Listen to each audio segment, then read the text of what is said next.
they show Garrett and Rance's bedroom here, or his quarters or whatever, and he's a huge fan of the Legionnaires.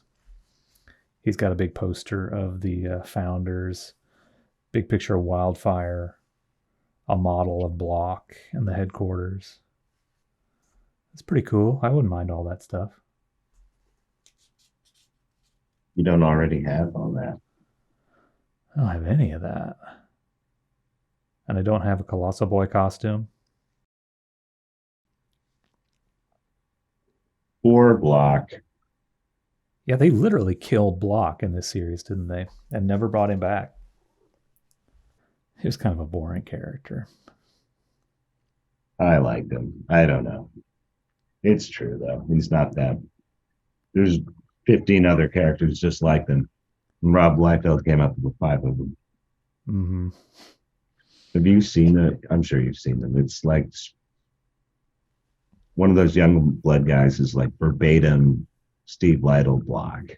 He's got like the same costume. It's just a different color scheme.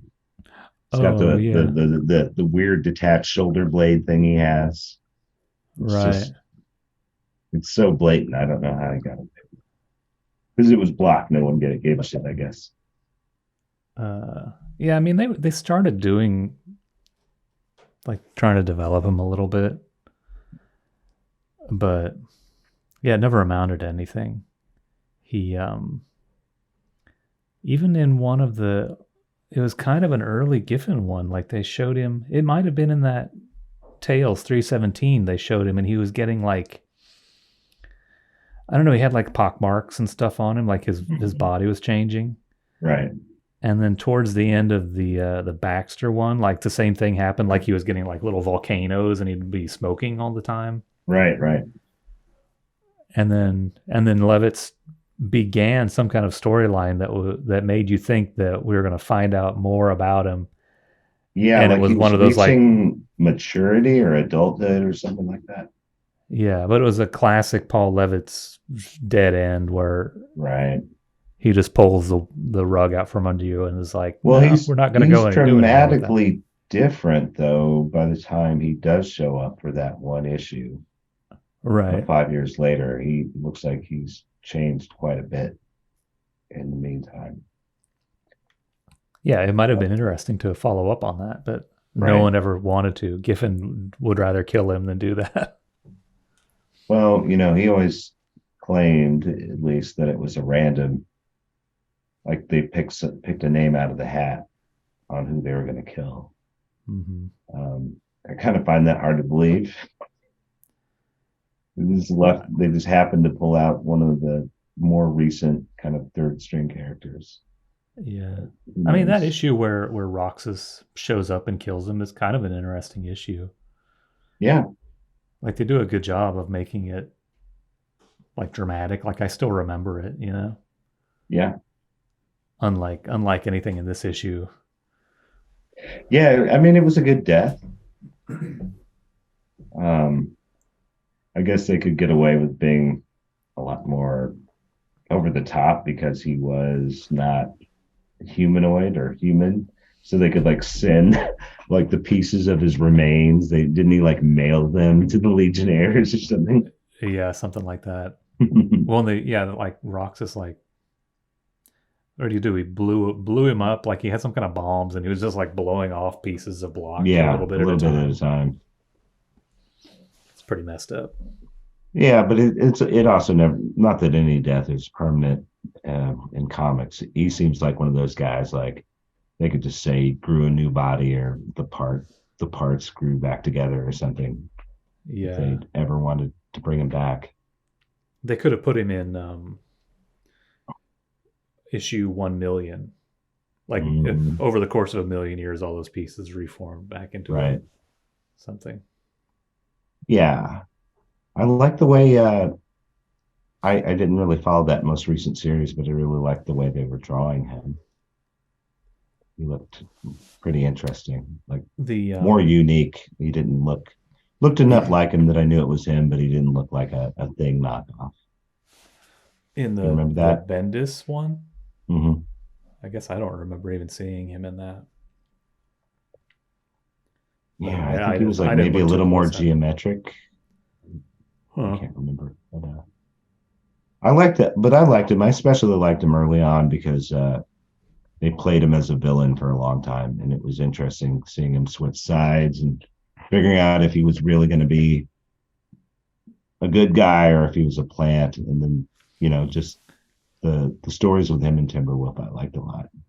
Yeah, yeah. I can. They The kind of two did dummies, they kind of did the thing, the mistrust kind of right, subplot like Brainiac 5 used to have.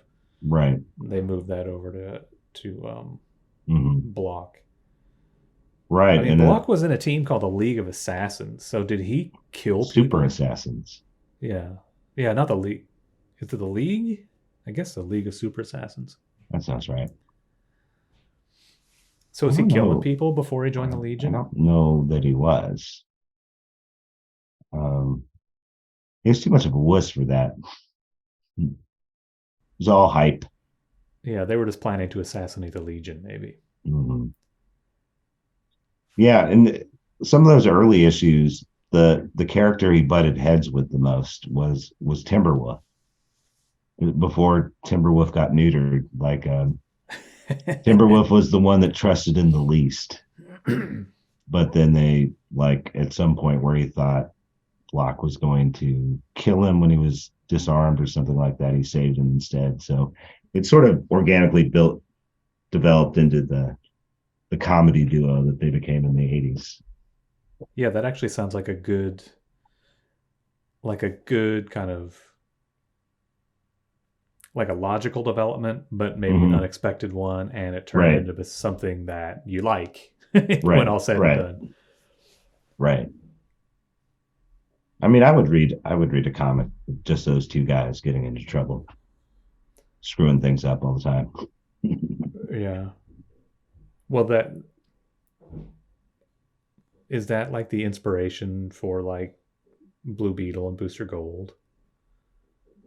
Like, I is it don't know. the same personalities that Giffen used over again? I guess Block is kind of slower, and those other guys are like quick witted and stuff. Right, right. Those guys are kind of like wise asses, right? Yeah, they're One's a con smarter. man, and yeah, yeah, yeah. Yeah. No, these two are they're like the two losers on the group, right? The slow Yeah, ones are. definitely. But see, Ultra Boy was the dumb one, I thought, but maybe not. I think maybe the Ultra Boy being dumb was like sort of retroactive, like a thing that Right. the beer bombs did. Like they made him uh, like stupid like a fox or whatever. I think he was. I think they were writing. He was being written dumb for a little while, maybe in the 70s and 80s. But I think they did the.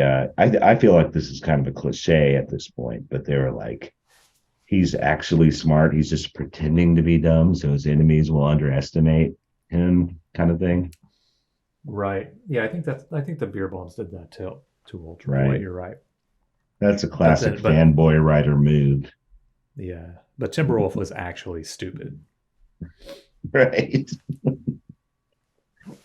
Yeah, I do love that his arc, whether I mean it was all probably accidental over the years with different writers taking over him, but how he's so Wolverine-ish at first and he's at the top of his game and he's the toughest, coolest legionnaire. But then just everything starts going wrong for him. His girl leaves him and he just turns into this loser. Well, There, I was just thinking about him and how like they should give him his own TV show and just like his own prestige TV show that's like 8 episodes or just has little mm-hmm, vignettes of all the stupid stuff that's happened to him in his life because like mm-hmm. he has the storyline where like his father like experimented on him with Yeah, radiation, and then right. there's the part where his like android servant like brainwashes him and switches places, so Timberwolf thinks he's the servant and Mm-hmm. serves the android. Do you remember Right, that? right, right. Yeah, that was in the first thing, wasn't it?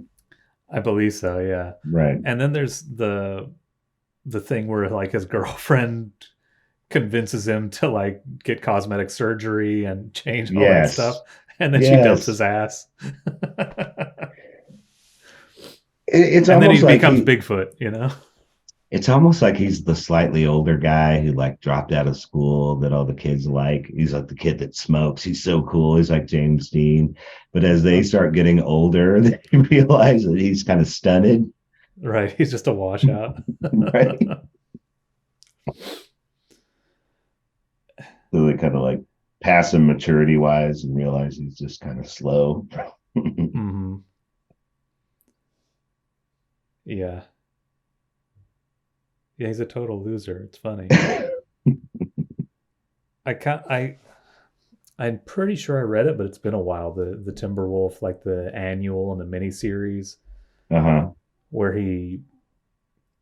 like he's hairy. He's not Wolverine, and he's not the furball, but he's like a just this guy with long hair and hair all over his body, and he goes back in the past. I don't even know what Right. happens. Right. That was now that was Al Gordon, right? Yeah, yeah. I think those developments with him must have been Al Gordon's idea. The plan, according to Al Gordon, I think I read this on that same site I was reading about Kent Shakespeare and Ivy. He was going to port all of his character. If the series succeeded, he was going to bring all of the characters he created to the past with Timberwolf, Oh, really? so he could use them more.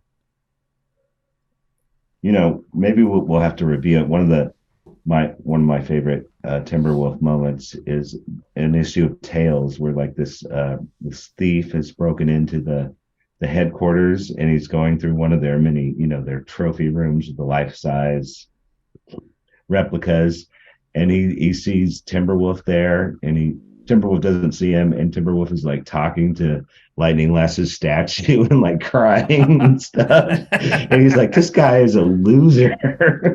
He's a fucking loser. He's pathetic. He says that. He's like, what is wrong with this guy? That's hilarious. Who did that's funny. I'll find it and send you. Well, speaking of Al Gordon, he created that character that was in that little four-parter thing he did with Darkseid, Mhm. and it's like this girl character who's like all in white. Oh yeah, Used her in over in Wildstar, like 1-to-1, same character. right. That was mentioned too. That was mentioned that I think some of these other characters he created are over there, just slightly changed, Yeah. and that he intended to bring a version of Kent Shakespeare over there too. Huh. I never read that Wildstar. Did you? Didn't Jerry Ordway draw that? Yeah. There's like two miniseries. Ordway did one of them, and this other guy, Chris Marinon, did the other one. Yeah, I Who's never. like no Jerry Ordway, that's for sure. I didn't read it. I'd probably read it now. I didn't like Yeah. Ordway as much back then. I didn't appreciate him as much. He looked, at least he looked different than all the other Image characters. All the other guys look like they're clearly whatever those guys were doing at Marvel or DC. Only they like colored them differently, or just slightly changed them. Oh, you mean all the characters they conjured up? Right. Like Ordway's looked more original. It didn't look like something he'd already been doing. Yeah. You have like a starfish or something stuck to him. It was like giving Yeah, him like his power or something. Starro or something maybe. Oh, I guess it is. I spoke too soon. Well, I don't know. I mean that always went over somebody's face, but yeah, it was like this weird, Right. starfish octopus thing that was stuck to him.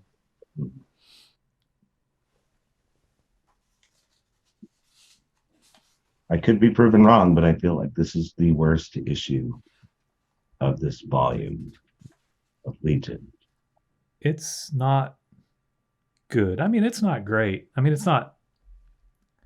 That's not what I meant to say. It's not good, but it's. I don't know if it's the worst. Maybe one of the annuals. I don't know. Like that Bloodlines one you're talking about. Maybe that Yeah. beats it. I don't feel like it's totally incompetent. I think when I got this, I did not like this artwork. it's kind Hmm. of grown on me. Like this is a guy who's not used to drawing Legion of Superheroes comics, Hmm. but we peaked at the Legionnaires issue drawn by, or there's maybe one or two of them drawn by this other guy on their biweekly fill-ins. Okay, That that guy's not. stuff. That's not for That me. stuff is worse Yeah, for but sure. yeah, this guy's not bad. Um, but I do feel like Tom McCraw is like he wound up writing a lot of Legion comics, and like if this is the second one he ever wrote, it's pretty good for that. I don't know what else he's written. I never followed him. Like once he got to the end of his time on Legion of Superheroes, I was kind of checked out, and I never looked at. I just stopped looking at Legion and most comics altogether by then. So I don't know Hmm. what Tom McGraw ever did writing wise after this. Yeah, did he get to write anything else, or was it only this book because no one else would write it? He was already there as a colorist. I mean, Mark Waid wrote it. Seemed Yeah. like he wanted to write it, but yeah, Um, it does really feel like when the next logical person to write the comic is the colorist, like they are out of options, I guess. mhm. I don't know. He's a good colorist.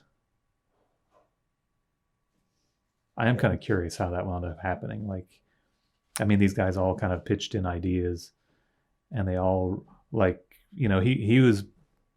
I don't know if he was the colorist on the first issue. I kind of think he was, I and think he so was. like the whole creative team wound up writing a bunch of it. Yeah, and there were weird incidents like Giffen, kind of a loose cannon. Like I guess he quit the book a couple times, like briefly, like for like a few days or a week at a time. Like he got in a fight with the editors or something like that and walked. And there were like some early issues that are missing his name because of that. And maybe I don't know. Maybe McCraw drew one that wrote one of those too. I'm not sure. I don't know. I There's a don't. there's a couple periods where he disappears for like an issue or two, Oh, yeah. I which remember. he's later explained that he had left, or Tom and Mary have explained. Oh, I thought they were just like fill-ins where like he needed a break. Like there was like a 3 issue thing where it was like the Kundia War Mhm. that he just did some pages in the back, and then there's that Mattery or Lad issue that I don't know if he worked on it or not. It's drawn by Yeah, somebody else, right. Yeah, I but maybe mean, he quit. I don't know. maybe some of those drawing ones are fill-ins, but like there are ones that he's not listed at all, even as plotter. Oh, really? Like I thought it was so. he was on basically all of them. Huh. Got to check out Tom and Mary, or I think it's just Tom. Uh, Brabum, Beer bomb. Beer Bomb, like beer bomb. Yes. Yeah, Um, I like that blog. I wonder if he ever posts on that anymore. he had a Facebook. There's some Facebook Legion page that he updated pretty frequently, but it looks like interest petered out, and he just stopped posting. Maybe Mm. like 6 months ago. Oh well, I was reading his blog 10 years ago or something. Hmm. Like he was writing all these behind the scenes things, like issue by issue. I feel like, Yeah, yeah, those are cool. yeah, that might be worth looking at again if it still exists. I'm sure he's bored at home. We just call him, Yeah, have him on. I wonder what he does. What He just works in an office now, I suppose. Probably their whole Divorced. their whole story sounds so awkward and weird. Like Giffen just brought them in. I don't know that he got it okayed with the DC higher ups.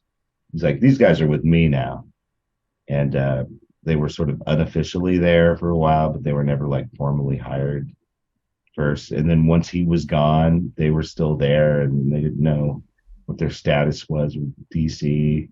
Hmm. They didn't like how long would it be before DC noticed they were still there?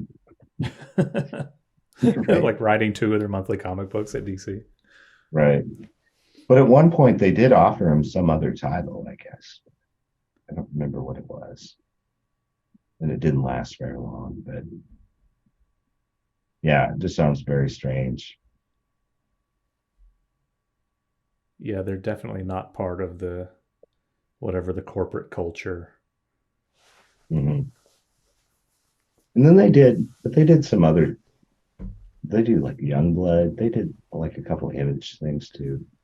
I think so. Well, when I was reading about Christopher Taylor, it said they did like an Aliens mini series with Christopher Taylor. Oh yeah. But Did they do did they write Heckler for him, or was that Fleming? was that Heckler? I don't remember. I think it was them. Yeah, it wasn't Fleming, I don't think. Yeah, it was them. Yeah, it was kind of funny. I was looking through Hero Illustrated back issues. I Hmm. downloaded the CBR's files of those Hmm. because I've been trying to find that Mike Danger weekly comic strip that Giffen did in any Hmm. form, and I can't. And I thought maybe they had reprinted some of them in Hero Illustrated because he was kind of tight with them. He did a bunch of like he did a cover or he did a Black Ball cover with like a Jam cover, and Hmm. he had they had a column in there like every month where they would get like a different person to write like an editorial thing, Hmm. and he did one or two of them, and I read that one, and he's like the thesis of his editorial is who are the like really reliable up and coming creators in comics, Hmm. and basically there's it's just all the people that he works with. It was kind of Hmm. silly. He's like Al Gordon and Tom and Mary Bierbaum and uh I can't remember, but it's like, oh, these are just like your collaborators on all the things you ever do. Hmm. And he's like, he even addresses that in the line. He's like, if this looks like a list of the people I work with, it is like it's because I like these people. So Right. it was just kind of funny, but like he says the beer bombs are the best dialogue writers in comics and stuff like that. I think they're for 5 years later, they're totally indispensable. Like, is Giffen, I don't think Giffen has a really deep love and interest in the Legion. I mean, it's a career thing he's tied to, and he had clout there. But like, I think a lot of the deep cut stuff that happens in 5 years later is all them. I think so too. Uh, I mean, I think he does actually like it all and probably has read it all of it, but Hmm. he isn't the same kind of fan, like the kind of fan who's going to make lists Right, and all of that stuff. right. And And maybe it's a because good like balance because he's not afraid to just kill, you know, any right, character. And yeah, they'd probably be like too precious with these characters if he wasn't there, making yeah, them I think draw names out of hats. well, and when you like I've read a couple of different I've read him talk about this in a couple of different places where he his approach is that he only does one issue at a time. Hmm. Like you read the 5 years later and you kind of think of it as like this kind of whole, like, oh, like the first 12 issues he must have thought all that out or something like that. And Right. I don't know that he did. He makes it sound like he just like he makes his little mock-up comic Hmm. book mini comic and just Right. starts on page one every month, Right. and he's relying on his memory, and that kind of accounts for like that dumb shit like the invisible kid thing, where it seems like they forgot about it. It's like, Right. oh well, in his haste of doing 7 comic books this month, yeah, he probably did forget about it. and he's just doing one issue at a time. And like if Right. he doesn't remember the last page of last month's Legion comic that he Mhm. worked on for 3 days last month, Right. or 3 days a month ago, then maybe it doesn't get addressed again. Yeah, it's interesting to think that he might have been kind of operating that way with 5 years later, because then you have to think like Tom and Mary must have been like just bending over backwards trying to like rationalize some of the moves and like build a logic to why things are happening the way they are. Like maybe they were writing all those iPad things at the back, right? Yeah, and they must have had to collaborate more than just like Keith hands them the mini comic and it's like, here, Right. dialogue this. Right. There's probably more to it than that, but Hmm. I think in those blog posts, Tom Beerbaum was like, we were writing constantly and working like crazy to do this comic book, Right. and it could Right. have been that they had to keep up with this guy who does the work Hmm. that way, Right. where a normal And, person would write the script and and like bounce it back and forth. they were like deeply entrenched in like Legion fandom for like years and years and years before. I don't know. Yeah, Were they part of that chain? that Uh, APA thing, I'm sure they mhm, were, or one of them. There's mhm. like two, I guess. Yeah. But I've never seen either of them online in any capacity, like interacting with people. Like there was the blog that Beerbaum had, but like in all that message board days and mailing list days stuff that I used to do, he wasn't Hmm. part of any of that. I wonder where he was. And like when I look at like legionworld.net now, I don't think he's a member of that. I don't think he's posting very often on there at all, or if at all. Well, yeah, they may have had to sort of separate themselves once they sort of became famous, Uh-huh. especially or infamous, because probably every time they'd write something, oh, you're the one who fucked up the Legion of Superheroes. Yeah. That could be. They probably had to check out. It probably ruined their fandom. Man, I mean, all those Facebook pages are still packed with like anytime someone posts some 5 years later, they're like, the story that ruined the Legion. And I there's a lot remember of super angry people. I remember on the on some fan thing I used to be on, every time the conversation would start about Keith Giffen, there was always one guy who would be like, Mhm. Keith Giffen, the man who raped the Legion. Like, oh my god. Like he was like waiting for the opportunity to type that out every time Giffen's Mhm. name was mentioned. And I'm like, just get over it. Like, come on. You were never going to be able to actually fuck Dawn Star. You know what I mean? Mhm. Mhm. But yeah, those people, they're out to lunch. And history has showed that the people who don't like the 5 years later, they're wrong. That's a good comic. Yeah, you said that last week. I don't know if I've seen enough evidence of that yet, but I Of mean, people who don't like it, you mean? right. I Yeah. mean, I like it obviously, but I don't know if public opinion has changed. I mean, I hope you're right. Yeah, they may I be know some die within kind back. of our small, super selective circle on Twitter or whatever, it seems like, like, uh, like what's his name, Michelle Fife. He likes it. Mike Fife. There's a handful of people who seem to really appreciate it. Yeah, I think he's the main one. Like he's the one who really is championed like that art style of Giffen's from that time period. Mm-hmm.